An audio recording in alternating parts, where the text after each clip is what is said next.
My favorite thing to do with yarn is to roll a ball of yarn by hand. And this is a nostapinne. I hope I'm saying it correctly. And you just take the end of your yarn, and my yarn is from a skein, and luckily I found the center pole, but as you can see I've used it enough that it's starting to get a little floppy. So I like to take a ball or skein when it's starting to get a little empty in the center, and sometimes I'll re-roll it.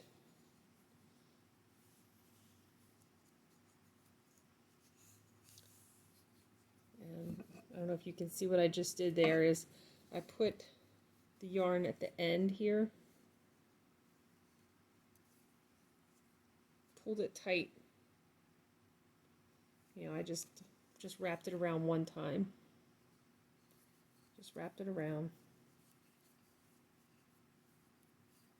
This one I do it twice.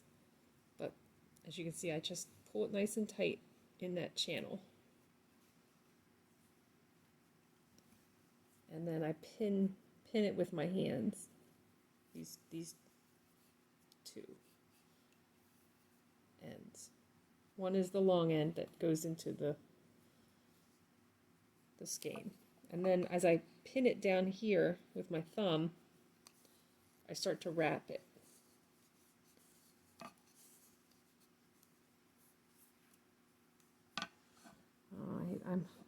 I hope you can see this. See, here's the loose end, and here is that loop that connects to here. And as you wrap it enough, it will hold it, and you won't have to hold it anymore. And I like to snug it down. And then what I'll do is I'll go to the top of this bunch of yarn that I've just wrapped and hold it with my finger, and I'll come down to the bottom of the bunch of wrapped yarn.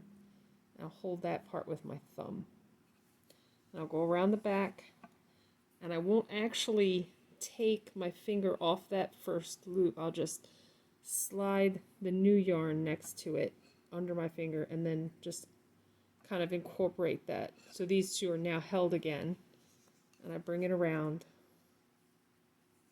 and I just kind of inch my fingers along and kind of hold on to these just to keep them in place. And try not to let them slip, especially the top one. The top ones always want to slip more.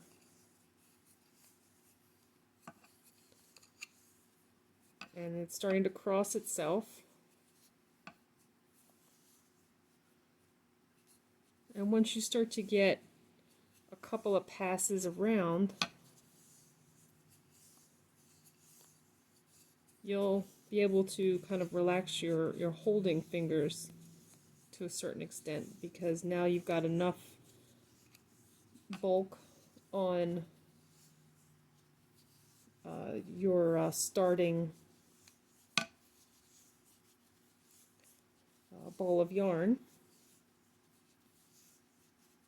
And you see I kind of pull it sometimes with my thumb after I've wrapped it, just to kind of keep them close together. It also prevents it from slipping when you keep it a little bit tight. Now, I've started this skein pretty close to the end of the nostapinne, so this ball is not going to be able to spread as much as say this one. You see how wide that one got? If I did that, it would be hanging off the end of my nostapinne. So what I'm going to have to do is, this is more of an egg shape. I'm going to have to make this one more cake shaped, and that means a little more finagling. I can't relax on this ball as much as I would like. So I'm going to have to get this a little bit more bulky. And what I mean by bulky is I want it to stick out a little bit from the wood. And it gives me some room to play with when I am going to start making this into a cake shape. I will, instead of going up against the wood and sliding down, I go up here along this curve. And it's going to want to slip one way or the other, so I've got to start putting my finger up there again.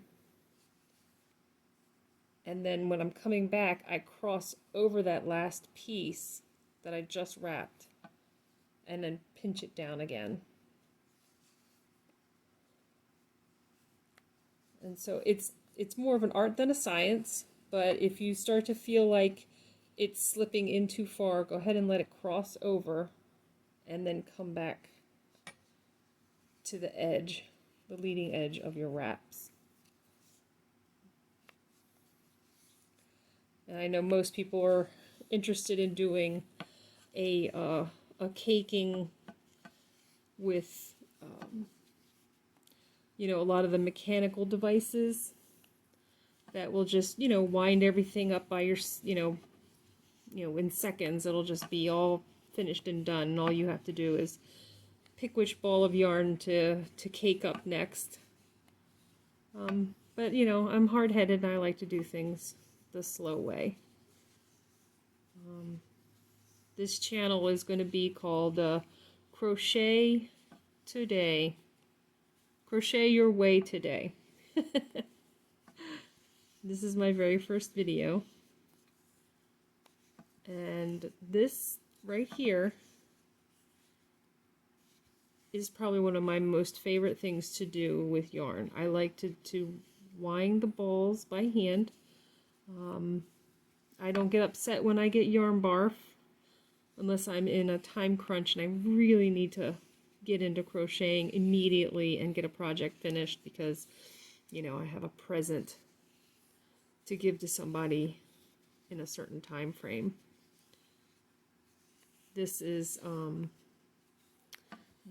doing this by hand also, I think, is easier on the fibers because I'm not forcing it with any mechanical means into the, you know, the tight balls or cakes that there are some people who say that rewinding your yarn is one of those things that you shouldn't do until you're absolutely ready to start making your project, because stretching the yarn into a tight ball or cake will cause the fibers to warp and to stretch. And so when you put a certain shape on your fibers and then you go and put them into another shape with your project, what happens is it doesn't have a chance to relax, and it can snap back in your once you've already made your project, and it won't lay right, it won't lay flat. Your fibers will be too tight. Or I've also heard that some people say that the fibers get stretched to the point where they no longer have elasticity, and so your project won't lay right because it's lost its bounce back. So your project won't, you just won't be able to make what you want to do with it. You know, once you've knitted up or crocheted your blanket or your sweater, it'll have weird lumps and stretches in it, and you just won't be able to figure out why it won't lay flat anymore, or, you know, stay curved like it's supposed to, like around a shoulder or yoke. So I say that hand winding is probably safest because you're not using any kind of mechanical torque or tension. You know, you can really feel with your own hands how tight you're winding your cake.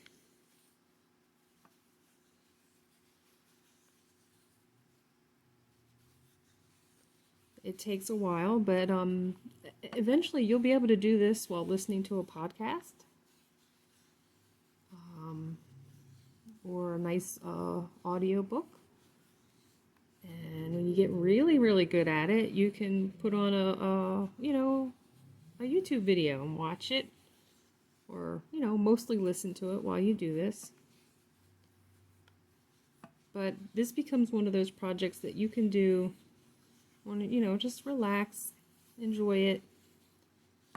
I hope that this has been a nice slow moment for you to learn how to cake up a skein that may be starting to get on your nerves while you're working with it.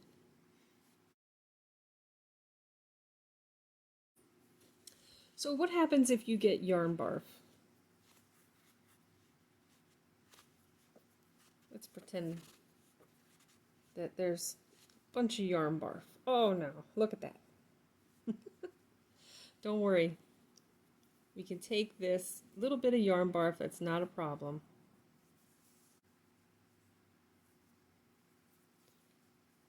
And I just wind it around a little bit. Just make sure you hold on to this so you don't lose it.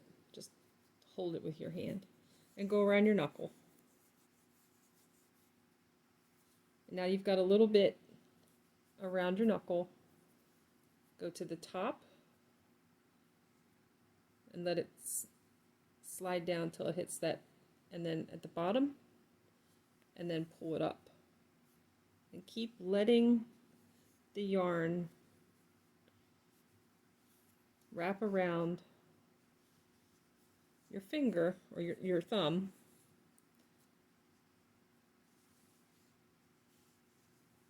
and just cake it up. And you see there's my yarn barf. Slowly, if it's all tangled up, you might want to just stretch it out. And you're just making a teeny tiny little cake, a little bobbin, until you get to the cake that it came out of, or the skein that it came out of. And then you slide it off. Be a little tight. There. Okay, and it'll start to shrink a little bit. And you can wrap it. Just pinch it and wrap it. And now instead of pulling it all out, we'll tuck this little tiny bobbin back into the ball of yarn. Just tuck it in there with the opening right there. And so now when you pull it, it comes out nice and neat. And then you've got this part. This is the cake that I was making. And look, it's like a turducken. Okay, and then this will continue to work as a nice, smoothly caked yarn. And this is the almost empty skein, almost half done. But now it will go very smoothly, and you won't have to worry about it flopping all over the place and getting tangled. I hope you enjoyed that. Thanks for watching. Crochet your way today.